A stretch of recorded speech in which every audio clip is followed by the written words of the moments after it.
미국 교도소에 수감된 재소자 중에서 90%가 자라면서 부모님으로부터 이런 말을 자주 들었다고 합니다.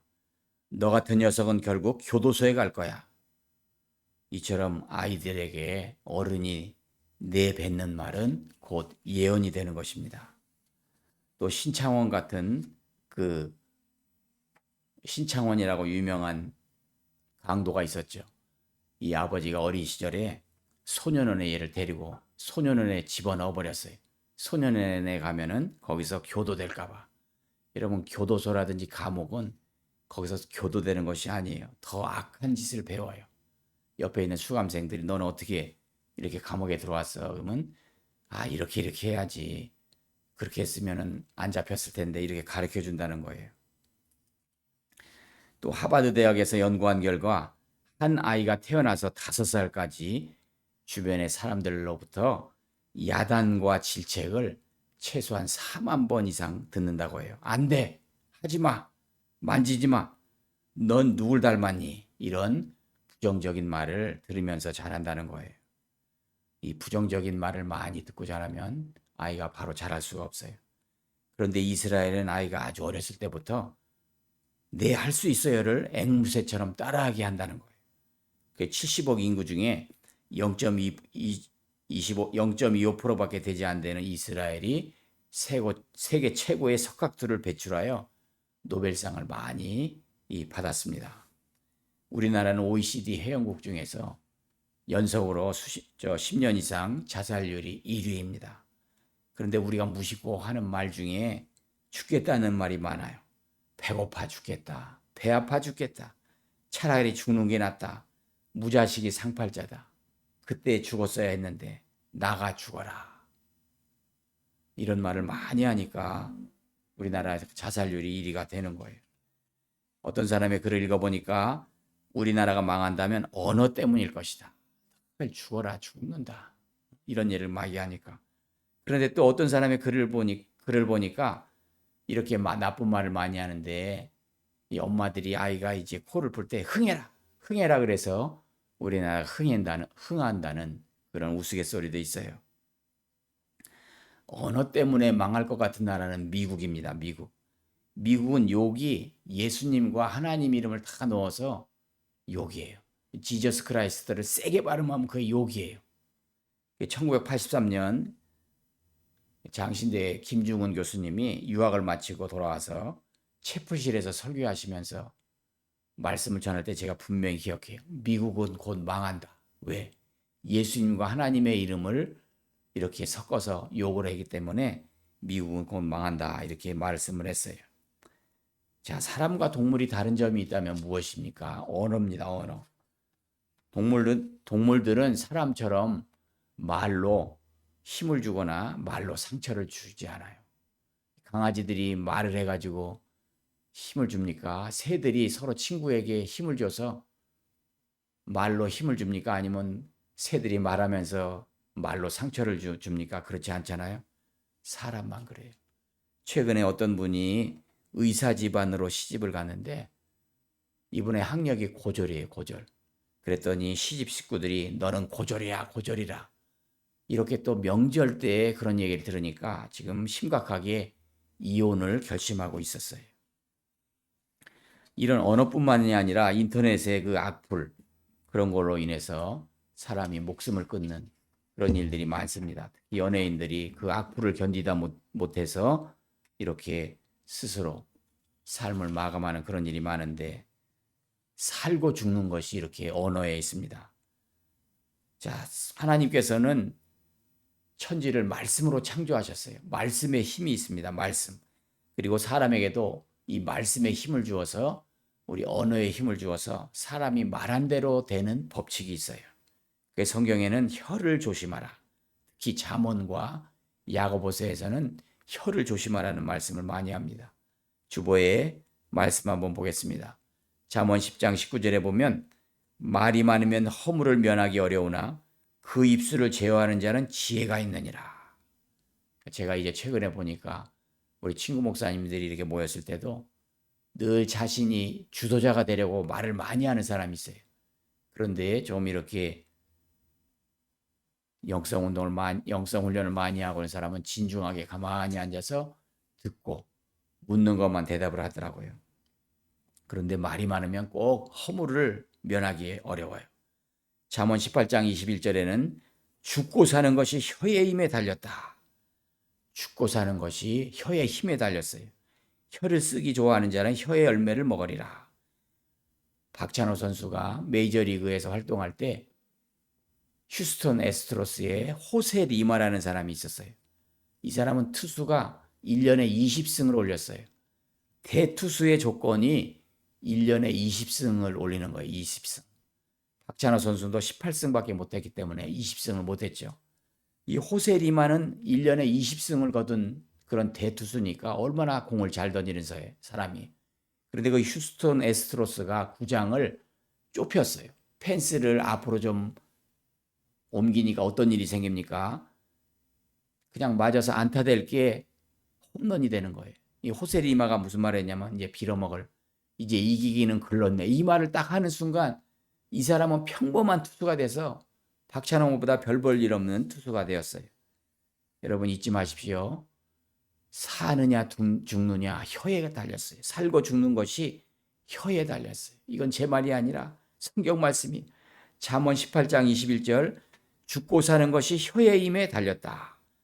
또 민수기 14장 28절 평소 언어가 기도라는 것을 깨닫게 됩니다. 주보의 세 번째 말씀 보면 민수기 14장 28절 그들에게 이르기를 여호와의 말씀에 나의 삶을 가리켜 맹세하노라. 너희 말이 내 귀에 들린 대로 내가 너에게 행하리니. 평소 언어가 기도예요. 우리가 평소 무심코 내뱉는 말 그게 다 이루어진다고 성경은 말씀했어요. 그 광야 생활할 때 그 백성들이 그 축복의 길로 가는데 그렇게 불평과 원망했어요. 우리 하나님께서 내 귀에 들린 대로 행해 주겠다. 또 시편 109편 17절에서 18절에 보면 그가 저주하기를 좋아하더니 그것이 자기에게 임하고 축복하기를 기뻐하지 아니하더니 복이 그를 멀리 떠났다. 저주하기를 좋아하면 그 저주가 자기에게 임하는 거예요. 여러분들 축복의 말을 하시기 바랍니다. 칭찬하시기 바랍니다. 저주하면은 그것이 자기에게 임한다. 얼마나 무서운 말이에요. 민수기 14장에도 내 귀에 들린 대로 행해 주겠다. 자, 우리 예수님께서도 입으로 들어가는 게 더러운 것이 아니라 우리 몸에서 나오는 게 다 더럽다. 눈물, 콧물, 우리 몸에 나오는 대소변 다 더럽잖아요. 그런데 그것보다도 최고로 더러운 게 우리 이 언어에서 나오는 욕설, 저주 이런 거예요. 우리의 그 말로 사람이 죽기도 하는 거예요. 우리가 꼭 때려서 칼로 찔러서 죽는 게 아니라 우리의 혀끝에서 나오는 그 무심코 던진 말로 상대방이 목숨을 끊는 일이 얼마나 많습니까? 이렇게 중요해요. 그래서 야고보서의 본문을 통해서 우리가 깨닫는 것은 오늘 이 혀에 대한 말씀을 3장만 하는 게 아니에요. 계속 각 장마다 말씀하는데 1장 26절에 보면 혀에 재갈을 물리라고 말해요. 혀에. 그래서 야고보서의 전체 주제는 참 믿음의 실체고 행함이 없는 믿음은 죽은 믿음이라 그랬는데 율법을 행하고 이런 게 아니에요. 성화, 거룩한 백성으로 하나님의 백성으로 삶이 변화된 하나님의 사람의 삶을 말하는 거예요. 그런데 혀에 대한 말씀을 이렇게 많이 하고 있습니다. 야고보서는 말에 대해서 세 가지로 말씀하는데 1장 19절에 보면 야고보서 1장 19절에 보면 말하기는 더디하라. 보는 것보다 말하기는 더디하라 그랬어요. 말하기는 더디하라. 너무 많이 말하지 말라. 말이 많으면 허물을 면하기 어렵다. 이미 잠언 10장 19절에서도 말씀해요. 그리고 두 번째는 야고보서 1장 26절에 보면 자기 혀에 재갈을 물리라. 재갈이라는 것은 이제 말이 콧뚜레를 뚫어가지고 소나 거기에 이제 끈을 매죠.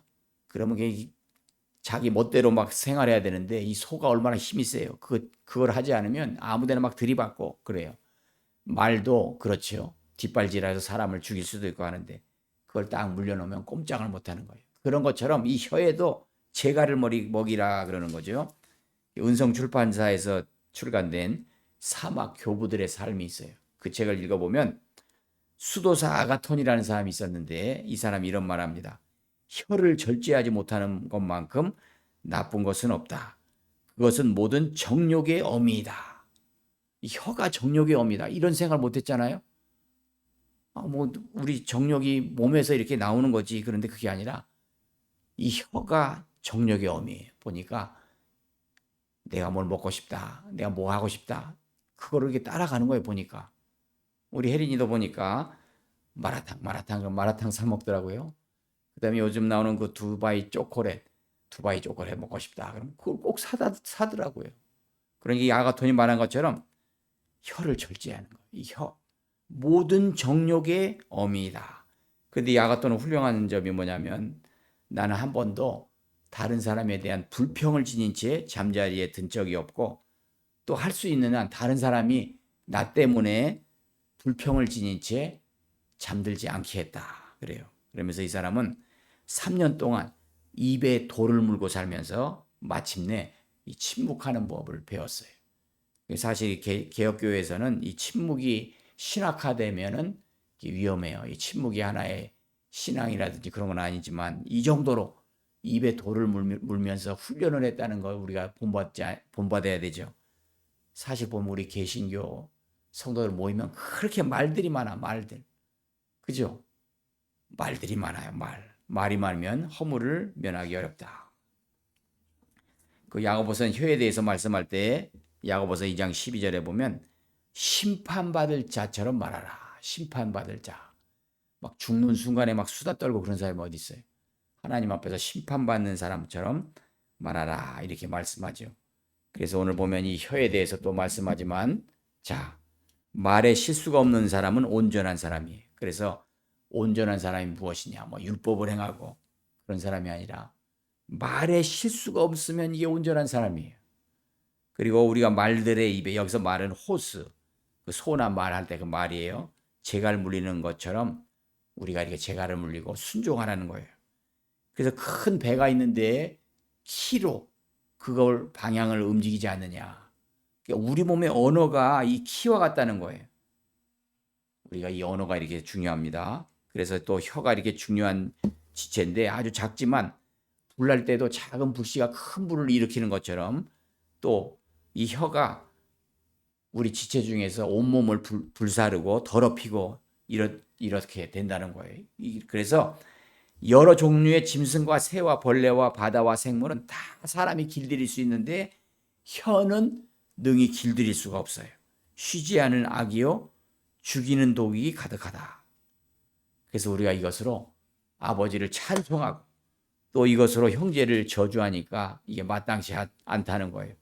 어찌 한 구멍에서 단물과 쓴물이 나겠느냐 이렇게 말씀하는 거예요. 우리가 이 입으로 하나님을 찬송하기도 하고 하나님의 형상대로 지음받은 사람을 저주하기도 한다는 거예요.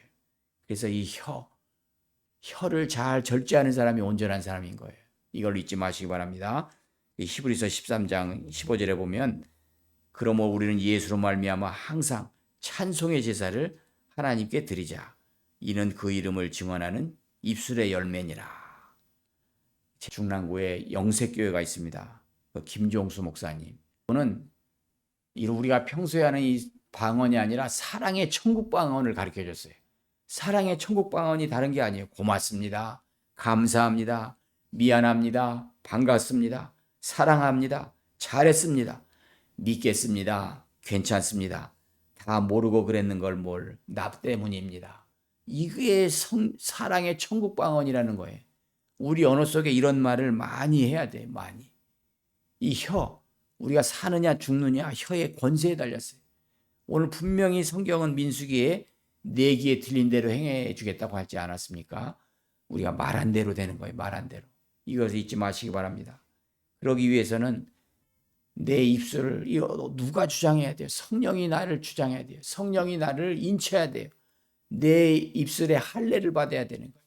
주님이 나를 인쳐 주셔야 되고 그래서 우리는 자꾸 성경을 외우고 찬송을 부르고 다른 것이 범접하지 못하도록 그렇게 해야 되는 거죠. 제가 아는 어떤 목사님이 있습니다. 우리 시찰의 어떤 목사님은 자기 형이 이 조현병이 들렸어요. 조현병은 귀신 들린 병이라고 하잖아요. 근데 그분 말을 들어보니까 이런 조현병은 본인의 문제가 아니라 가족 구성원에서 일어난 일이라는 거예요.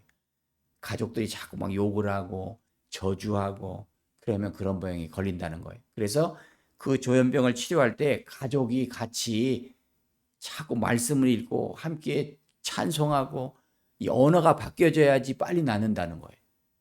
여러분 이것은 그 목사님의 어떤 목회 경험이겠지만 성경이 말하는 거예요. 살고 죽는 것이 혀의 권세에 달려 있어요. 우리가 일주일 아니 우리가 평생 돌아보면서 내 언어가 부정적인 언어, 저주와 욕설과 원망이 가득한가? 내 속에 늘 찬송이 울려 퍼지고 의도적으로 자꾸 그래 아가톤처럼 이렇게 훈련을 해야 돼. 훈련을. 그런데 그것보다 더 중요한 것은 예수님을 내 마음에 모시고 예수님이 나와 함께하면 늘 찬송이 울려 퍼질 수밖에 없어요. 성령의 그 충만함으로 이것을 우리가 할 수가 있는 것이죠. 그래서 호세아 14장 2절에도 너는 말씀을 가지고 여호와께로 돌아와서 아뢰기를 모든 불의를 제거하시고 선한 바를 받으소서. 우리가 수송아지를 대신하여 입술의 열매를 주께 드리니이다. 우리가 수송아지를 드리지만 그것보다도 입술의 열매를 드려야 돼. 입술의 열매. 하나님께 막 헌금하고 예배 잘 드리고 일반 생활 속에서는 언어가 막 온갖 악한 욕만 하다 오면은 이건 되지 않는 거예요. 잠언 18장 20절을 읽고 마칩니다. 사람은 입에서 나오는 열매로 말미암아 배부르게 되다니 곧 그의 입술에 나는 것으로 말미암아 만족하게 되느니라. 기도하겠습니다.